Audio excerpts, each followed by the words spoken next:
Welcome to the only place where real, raw, and vulnerable conversations happen with IFBB Bikini Pros to give you an inside look at their struggles, strategies, mindset, passions, and all of life beyond the stage. This podcast is made to inspire, motivate, and remind competitors and the average gym goer that even the most extreme lifestyles and elite athletes have their ups and downs. Thank you so much for tuning in today. I'm your host, Celeste Rains-Turk, and now it's time for the Confessions of a Bikini Pro podcast.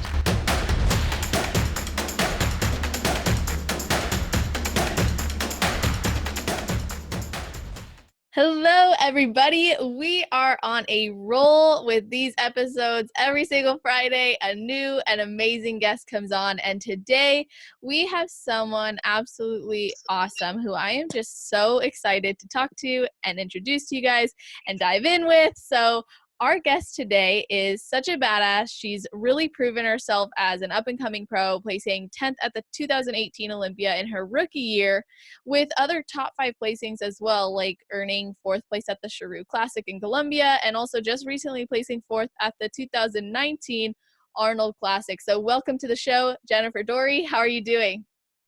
I'm great, thank you. I'm so excited to be on the show today. Yay!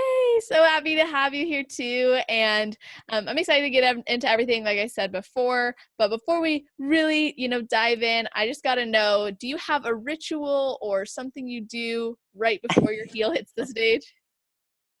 Everyone knows my butter tart pump up Yes. ritual. I think I'm like famous for that. So the butter tarts are usually what I do as like my last minute carb up the night before in the morning of the show. It's a Canadian dessert. It's kind of like the inside of a pecan pie in like a little shortbread tart. So that's my little good luck pump up secret. Okay, I was gonna totally ask you about that. Like, how did you even learn that was something that, oh yeah, like this would be good? Well, it's very like, it's a combination of like fats, sugars, and carbs, obviously. So it's like, I think like for one tart, it's about 40 to 50 grams of carbs and like 15 grams of fat. And it's something that I just, for some reason, digest very easy. And every time I ate one, I looked insane. So I was like, these are going to be my new trick. So I think I did it one time previously my coach was like, oh, you can just have a dessert the night before. And I had butter tarts because I love them. And I tried one and he was like, wow, you looked really good. Let's continue with the butter tarts. So ever since then, I've been a little butter tart fanatic. Wow, that is awesome. I love that. Like, that is so random too. Yeah. I'm like, that's a Canadian secret. We joke Yes. around now. That's awesome. So, you've actually spoken about prioritizing your digestion in previous videos and different posts and whatnot, and you literally just mentioned that that's something that digests well for you. So, what are some ways that you like to keep your gut healthy and happy year-round, on and off prep? Well, for one, like taking a good probiotic, and also like glutamine helps with gut lining. I do take digestive enzymes when I'm in prep as well, just to make sure digestion's going smooth. I also do greens in the morning, apple cider vinegar, green tea, lemon water, stuff like that, just like your basic gut health stuff. And I just focus on foods that I know my body reacts well to. So like carbs for me, white rice and rice cakes are the easiest for me to digest. So I pretty much stick to those in prep. Oats, sweet potatoes, and like other carb sources I find I get a little bit bloated with. So I try and stay away from those, especially super close to a show. I don't want to chance it with any new foods or any foods that I know like maybe more fibrous carbs that I tend to bloat with. That's the last thing you want before going on stage. So I just stay away from certain foods that make me bloated, even though I love them. I know, especially sweet potatoes. I can't imagine not having. I actually have those right before I go on stage, and they don't. Those are one of the things that don't make me bloat. So, how did you end up figuring all this out? Is it just trial and error? Yeah, mainly trial and error. Previous preps I would have like oats, and like the morning of the show I'd be having my usual breakfast, which before was like oats, eggs, egg whites and stuff. And the fiber I found just would bloat me before going on stage. And I used to do like chocolate before going on stage, which a lot of people do, but you end up sometimes ruining your conditioning because you get a little bit bloated with the dairy in it. So just playing around, and with my coach we figured out certain things are a no for me. So we just keep a very, very simple white rice and rice cakes is pretty Awesome. much my carb source. And do you ever get tired of it? Sometimes, but I do like to have cream of rice. It's very hard to find in Canada for some reason. So whenever I'm in the States, I'm always loading up on that because I love cream of rice. That's awesome. Yeah, I totally agree. Cream of rice, cream of wheat. Well, maybe not for preps, but I do love cream of wheat. So do you have any difference between like your preps and also your off seasons? Like, are there any key differences in how you approach your training, your nutrition, your lifestyle? Yeah, for sure.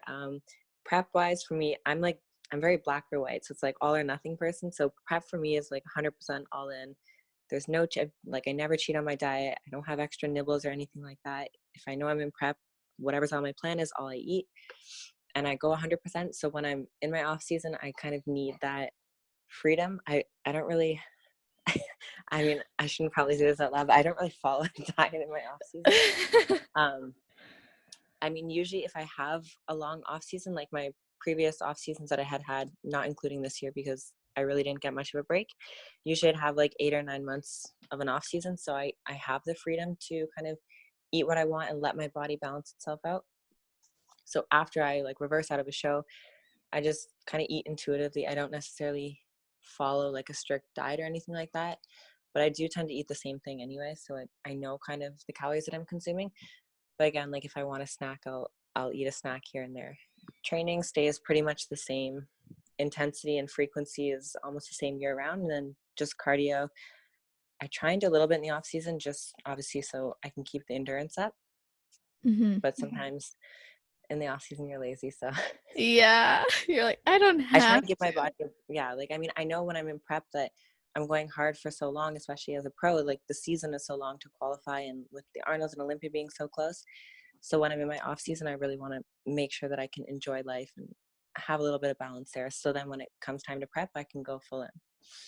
I love that. Yeah, I find like that's a really great approach. I do the same thing. Like, I mean, I still follow a plan off season, but I'm not like it's all or nothing. Like, if I don't Yeah, follow I this couldn't. 100%, me either. Like, dang, I like prep for like a year straight, and I was like Oh my so goodness, yeah. hard. You know what I mean? And I know you're like you just said, like pro seasons are so long, Yeah, you and don't get a break ever. yeah, like ever. I know like maybe, you get like a post-show meal sometimes. I know sometimes people don't even get that.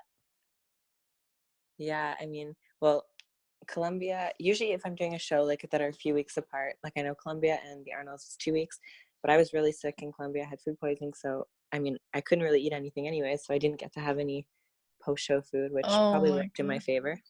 Yeah. But after the Arnolds, I definitely enjoyed like some food. And I had about a week where I was still on my plan, but I was having a little bit of snacks. And then now I'm just reversing up. So nothing too That's crazy awesome. now. Yeah. So you're currently in prep for another show, Mm. right?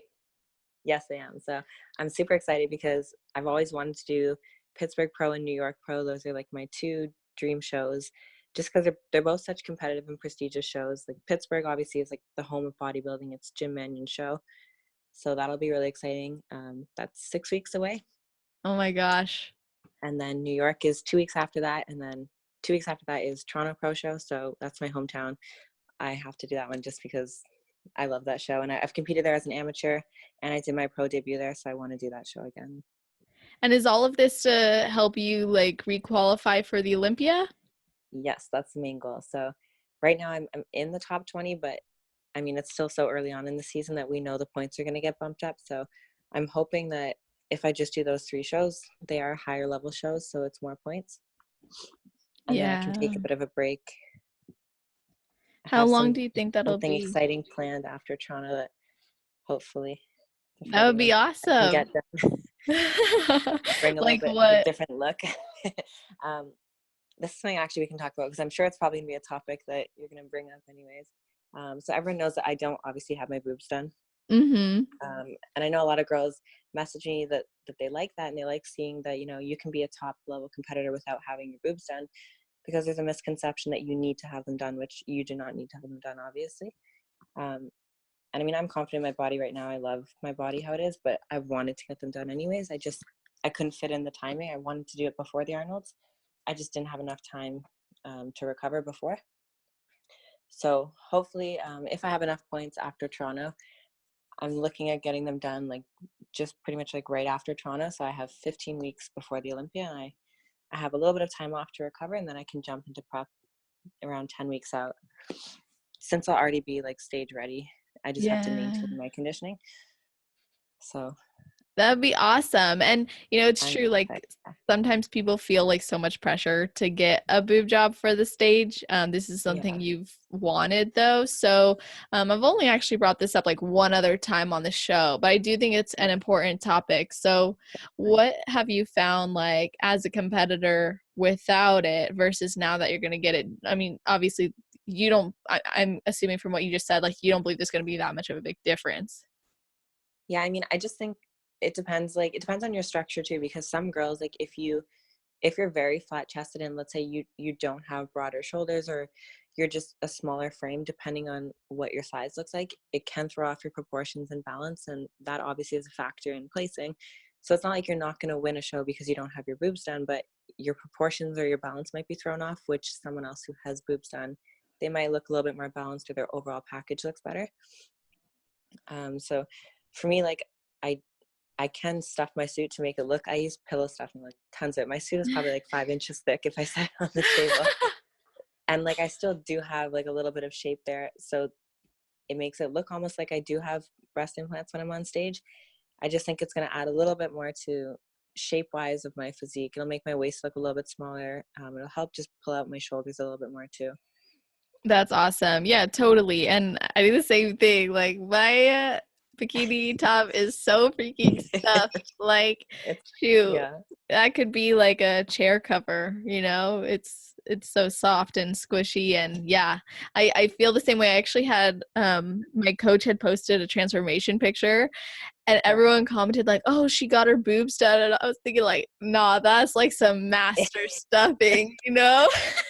Yeah, I've had so many people ask me like, "Oh, do you have your boobs done?" And I'm like, "No, I don't." And they're like, "Oh," I'm like, "I just wear, I mean, like push-up bras underneath my sports bras, or like on stage. I mean, it's just you can use like teddy bear stuffing, like just rip open a teddy bear or pillow and take the stuffing and put it in your suit. That works really well. I mean, there's Yeah, there's ways around it. So totally. I've got like the two bra filler thingies with yeah, the push up and then like all the that's pillow what I do too. stuffing. Yeah, it's crazy. Like as long as it's not poking out all weird, it looks fine. Exactly. Yeah. So, obviously, like on the topic of different things that are like natural and not, some people are afraid to wear their natural hair on stage. So, hmm what inspired this shift for you? Because I noticed, in the past you would straighten your hair a lot Yeah. or have, little curls. So, what changed? So I've always had like super curly hair, and I mean, anyone I think who has very curly hair growing up, they hate it because curly hair is very unless you know how to handle it, it's very hard to deal with. It's frizzy, it's in your face, it's messy, you can't comb it, it's just always all over the place.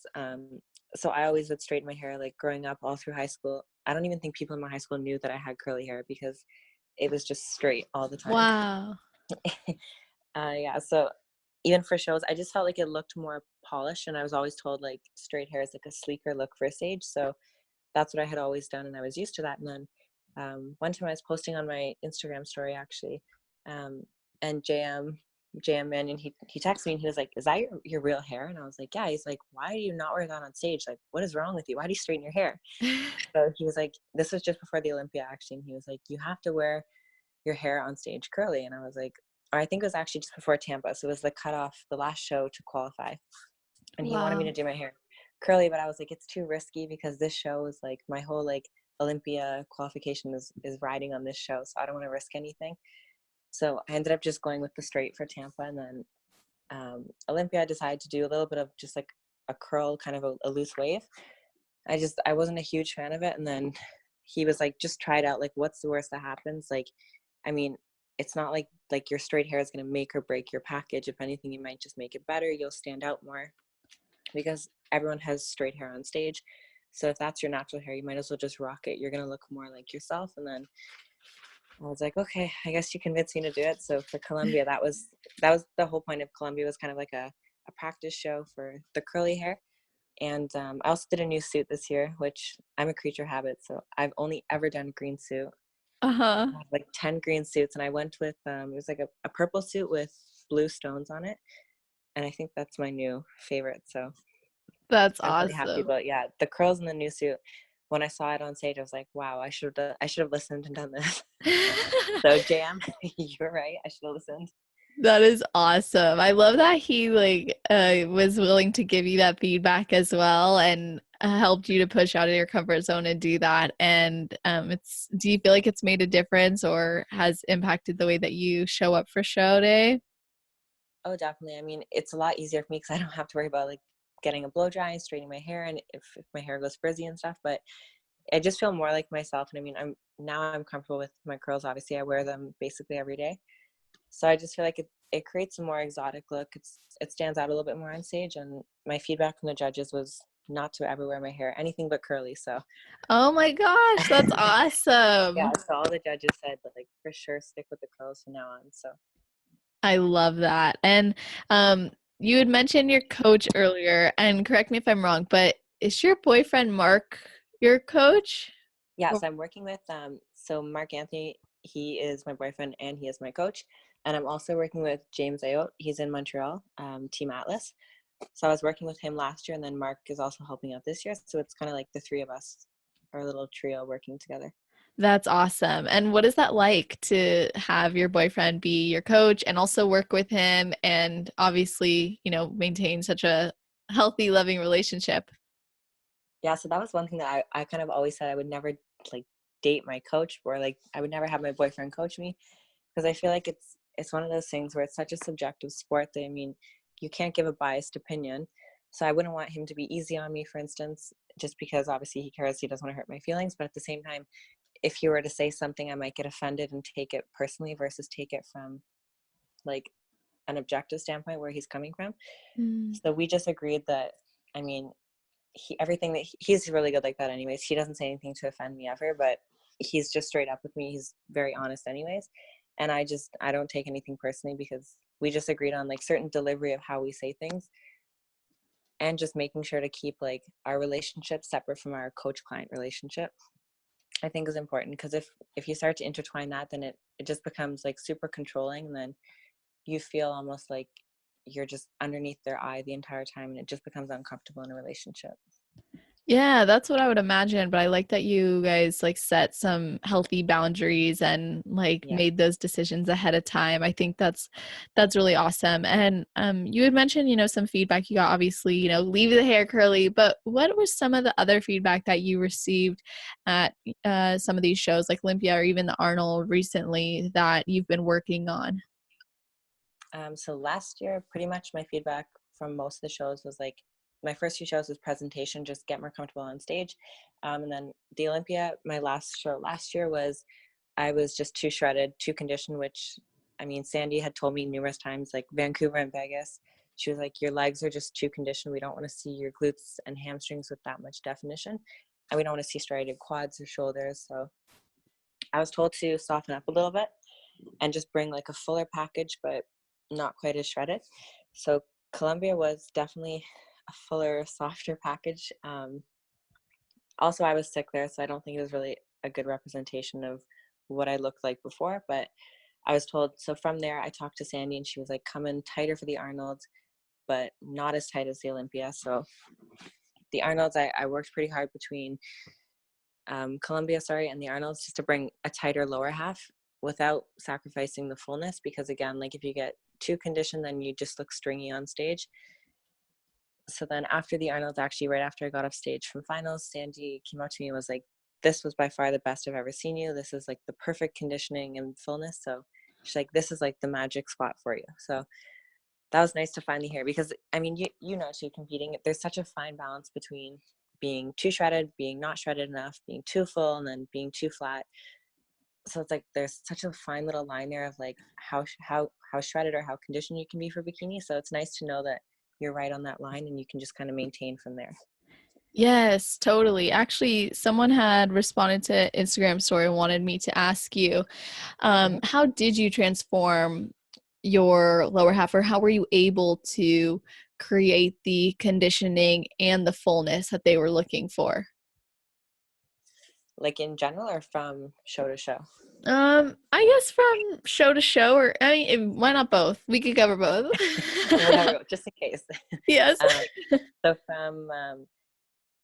from Colombia to the Arnolds, I think it was just that my body was so stressed out because I had had such a long season preparing for the Olympia. I mean, I didn't plan on going to the Olympia last year, so it just kind of happened, and my season was stretched out longer than I had planned on. So I was dieting for like 9 months last year, and then I had maybe a month and a half off before I had to start prep again. So my body was very stubborn to respond. I was doing a lot of cardio, not eating a lot of food, which is unusual for me in prep because usually my preps are very easy. So I think my body was just, I was doing too much before Colombia, that it was very stressed out. So actually, before the Arnolds, we ended up laying off the cardio a bit. I think I was doing like 100 minutes of cardio a day, something crazy before Colombia. And my body just wasn't really budging. So we ended up decreasing it down to like 80 minutes of cardio, just higher intensity and throwing intervals in there. So for me, like the easiest thing for me to get my legs to shred down is just doing like higher intensity training, more plyometrics and intervals for my cardio sessions. And then it was just the diet, I mean, was tough, but in terms of training, it was just more intense training, less rest periods. And my cardio was just, rather than doing a longer period of time for cardio, I was just doing a shorter period of time, but a higher intensity. Awesome. And you said, what were you going to say? I said just so it was more effective sessions, and then I could prioritize rest a little bit more versus trying to get in like a third cardio session when it's like 11:30 at night, was just Oh my adding more God. stress. Yeah, I can't even Yeah, imagine. Like, that was tough. Yeah.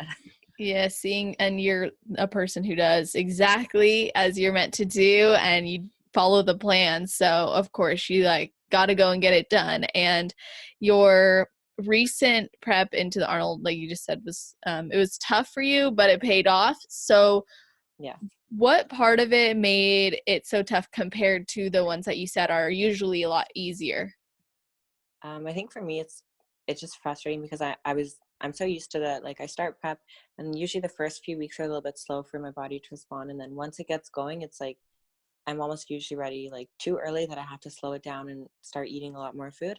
So most of my previous preps, I haven't had to do a lot of cardio at all, maybe like 30 minutes a day maximum. My carbs are always very high. I have refeeds and cheat meals a few times a week. So because again, usually like I have a long off season, so I'm able to, like I said before, I don't really diet. I snack a lot. So my calories that I eat in the off season were very high, probably around like 3,000 at least, I'd say. Mm-hmm. So then when I do go to diet down, I'm dieting at a much higher starting point. So I don't have to cut down as low. It's a lot less stress on my body. Versus this year, I really didn't have time. I had been dieting for 9 months. So my calories were obviously very low, and I was doing a decent amount of cardio. And then if that's your starting point, I mean, you can only go lower from there and higher with the cardio. But then when you start doing that, then your cortisol starts going up, and your body kind of starts adapting to it in like a stress response, obviously. So you look more watery. So I think the main thing that made it hard was I was working harder than I ever had worked for a prep, and I just wasn't seeing the results that I usually see. So for me, that's frustrating. And I was like, I've never had to do this much cardio. I've never had to eat this little like carbs and food. And it's just, I'm not seeing any results. My body's just not budging. So I think that was the most frustrating thing for me. Yeah, especially when you're putting in so much work and effort, and it's just like, oh my gosh, why Exactly. And don't I mean, you also, budge? yeah. And like also the pressure too, knowing that like I had such a good rookie season that I wanted to live up to like the name that I created for myself kind of, and the expectations people had for me, especially like going to the Arnolds. It's such a prestigious show, and like to even just be invited there was like, I was super grateful for it. It's such an honor that the least that I can do is show up on stage looking ready. So I didn't want to show up not looking my best, because then I don't know, I feel like it's disrespectful because of like the level of stage that we're invited to compete on. You should at least show up with your best package. So there Yeah, was just extra pressure, I think, I that was stressful. totally agree.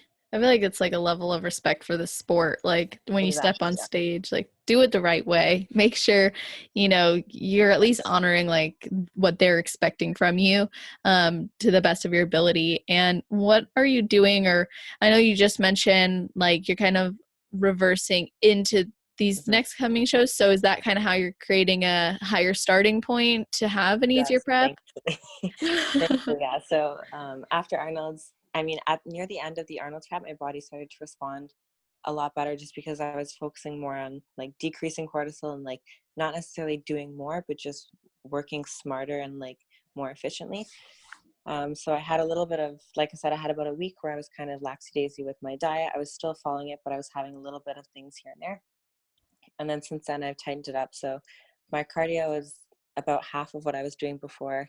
My carbs are probably like 4 or 5 times the amount, and I'm doing refeeds now as well. So I'm kind of just, right now we decided the best thing for me is like to maintain the conditioning that I'm at right now, because I'm only a few pounds off of my stage weight. So just keep increasing the food and decreasing my cardio probably for the next week or so until we hit 4 weeks out. So I guess the next 2 weeks. That's And then, awesome. yeah, once we hit 4 weeks out, then it's go time again. And then from there we can start cutting down. But again, my body's just been maintaining with a lot more food. So thankfully I have a little bit of a cruise control period right now. Yeah, totally. And um this is, I'm sure, going to help you to not feel like you're, I guess, fighting against your body with doing Exactly, yeah. all these shows. Is it ever hard for you to like trust that process of, okay, I'm going to reverse into it, or do you usually feel like pretty good about it? We usually, last year my shows were all pretty close together, so they were like maybe like 2 or 3 weeks apart. So I really didn't have time to do much. It was kind of just I could have a meal, then jump right back into my diet, and then it was peak week before I knew it. So right now it's a little bit confusing at times because like when you do check-ins for prep, you obviously want to be getting leaner and leaner every week. So for me, it's like if I'm just maintaining, I'm almost in my head like, am I where I should be? And then when I do my check-ins, James and Mark are both like, this is perfect. Like you're more than enough conditioned for right now. Like we just want to maintain like a 3-4 week outlook right now. And then once we get to that point, then we can pull the trigger from there. So I'm just Oh, that makes go sense. with it and trust it. Yeah. That's awesome. And how do you usually like deal with those thoughts in your head sometimes of not being where you need to be or not sure if you are?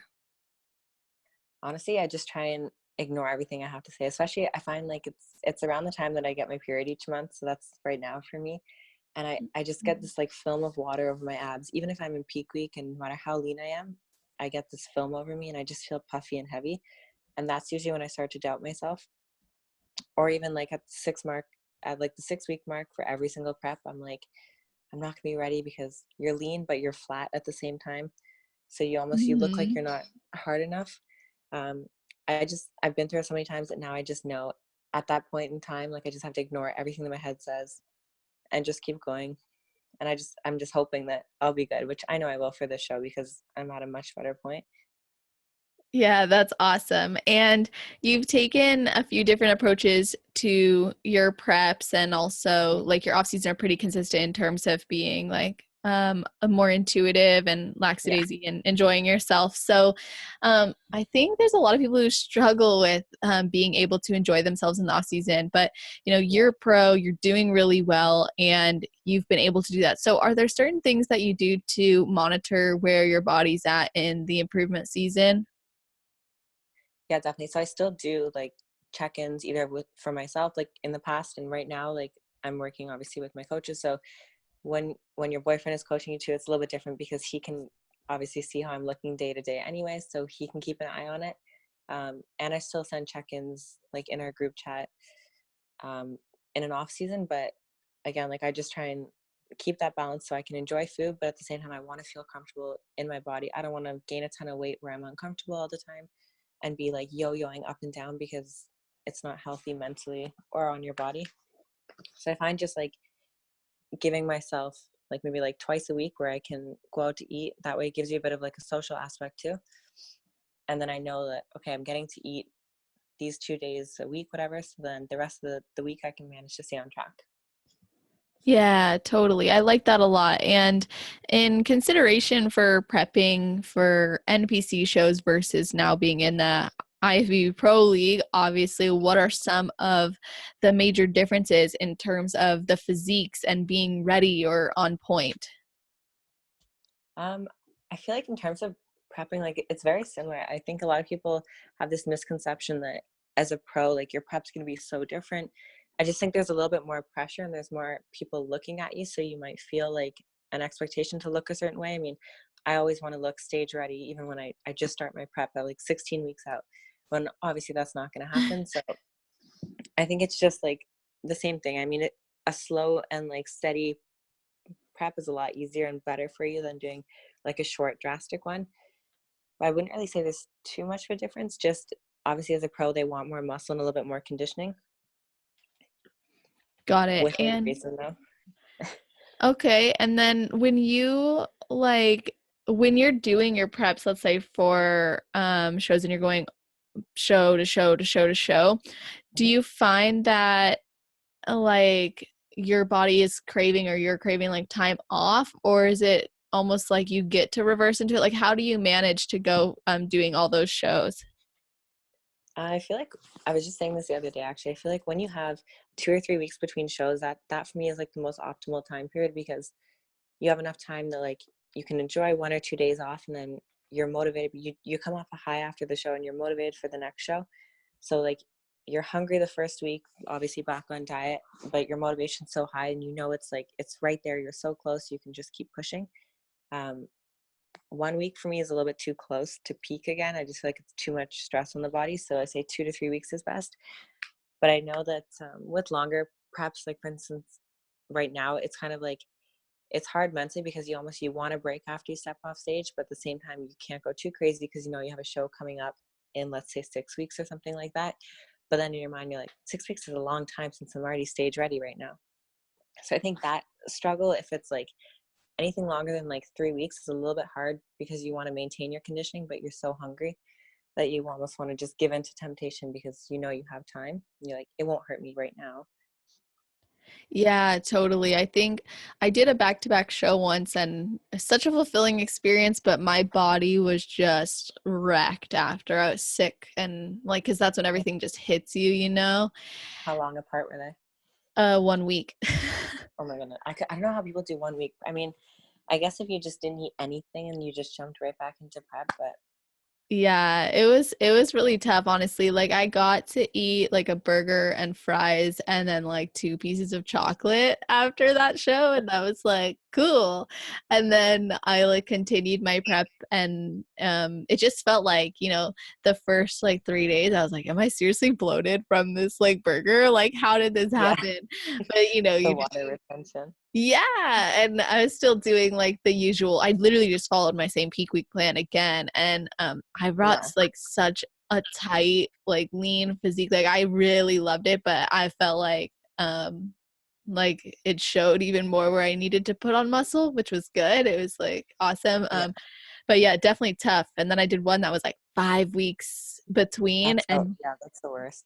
yeah, 5 is terrible. Like Because I like you don't have time to go off track, but at the same time it's still yeah. in your mind, you're like, it's still so far away. Like it's hard. Exactly. That's how I felt. I was like, okay, like I like my coach was like, you can take a week, just take a week, enjoy yourself, do whatever. Obviously stay, as much you can to plan, but if you want to go out to dinner a few times, go for it. And I was like, okay, and I like started eating these donuts and I was like, Oh this is gonna be why I lose, like, oh my God. no. Yeah, exactly. Yeah, but you know what? After you like you're so right. You get that motivation, you have that fire in your belly. You're like, oh, I just got a stage. I'm ready to like bring something better or, continue to roll with it. And that's a great feeling. And you've been on both the Olympia and the Arnold stage now. And I'm curious, like, what was your experience like with each of these for the first time? Um, I was actually talking about this the other day with someone. They were asking which stage I liked better, and I was like, I the didn't want to ask you that. yeah. I figured I was like, I think she's trying to get at this. I honestly I love the Arnold stage, just like the way that it was set up, the lights in the background. It could have just been like the pictures that I had from the Arnold stage versus the Olympia. The Olympia, the prejudge is on the expo stage, so I found like the lighting in my pictures there didn't look as nice as and crisp as what the Arnold stage did with the background. So I'd have to say my favorite was definitely the Arnold stage, and like the rooms we had little like dressing rooms for females and males and stuff. So that was nice. I just feel like it's a different experience. So I think the Olympia is more of like a full experience for like the fans and the athletes. Like you get to do the meet and greet, and I feel like it's a little bit more busy and it's more of a bodybuilding crowd who's at the Olympia. Obviously, because it's not necessarily like central. People fly out there, they go specifically there just for the Olympia. So in terms of like the meet and greet and like getting the athlete tracksuit for the Olympia and just being at the Orleans Hotel surrounded by all these competitors and fans just was really cool. And the expo itself, sorry, how we got to be on stage in front of everyone was kind of cool. But the Arnold's was a little bit more private and quiet, I found, which I think was a little bit less stressful as an athlete. So I think the Arnold's was, as an athlete, a better experience, but as an overall experience, I think the Olympia included more of a fan base, if that makes sense. Yeah, two very different experiences, which The Arnold's Hotel was only for, I think it was booked off for only the competitors or like officials or judges, because it was very quiet and private. No one really, no fans or like anyone else was really there. I don't even think there was any amateurs in that hotel. It was just wow. all like the pros, and they treated you, I mean, at both shows they treat you very well, but the Arnold's is just nice and quiet, I found. So I like that. It was very calm. Even backstage is very chill.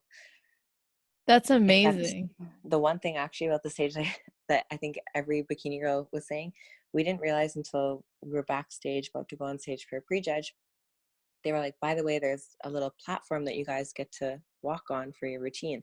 So you can't do your walk to the back and you can't take more than like one step on it Oh because my you'll fall God. off the platform. I don't know if you could see or not in the live stream or the videos, but yeah, so Yes.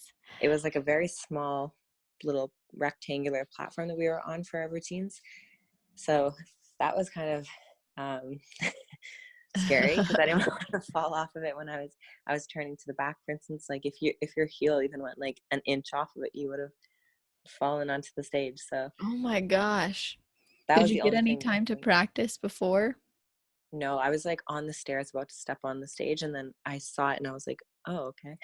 Good to Oh know. my gosh, that's crazy. I remember they were saying like, I think Sandy was like, walk to the back, and then she's Yeah. like, oh wait, you don't have any space to do that. Like, yeah, no, nobody has space. Yeah, And I was like, we what we the could heck? take like one step and we all turn around like, we can't do this.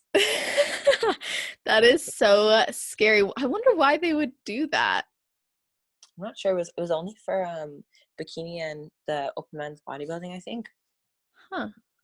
It was kind of nice how you're up on a platform, but it's just if the platform was wider, so we had room to walk. Just because most of us had practiced our routines with the walk in the back, obviously, is so we were looking forward Yeah. to doing that, and then we were like, dang it, we don't even get to do it. We I don't get to practiced sweat for strut. nothing.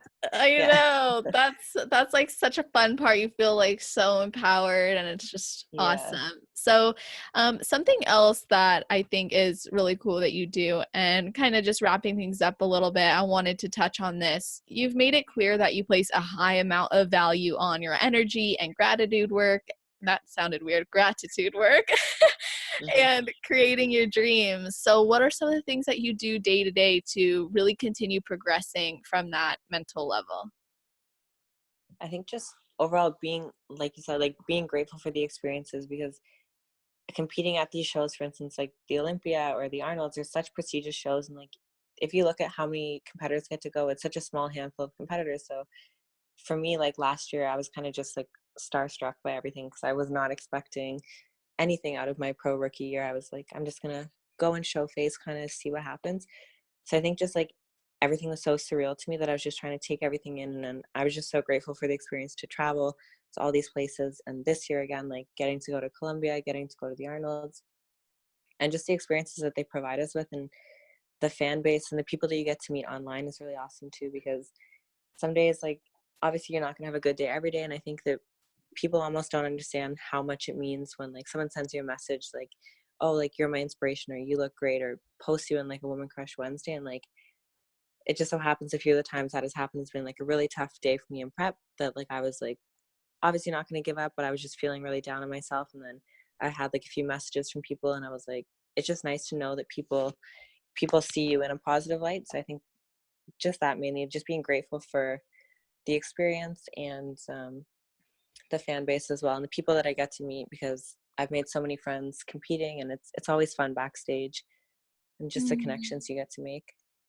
I love that. That is so cool. And I love hearing, how much those messages and the fan love means to you. I think that's such an awesome part of this sport. And I'm sure that's something that a lot of pros can relate to is, knowing that it's not just the fact that you're competing that's making a difference. It's the way you show up for them and the way that, you know, they see you and the way that they are inspired by you. And I love that. So I always like to wrap up the episode by asking for advice, like advice that you would give to a person who is thinking about competing but hasn't yet, or someone who is still new in it. And then also, what advice would you give to the competitor who is on their way to getting their pro card?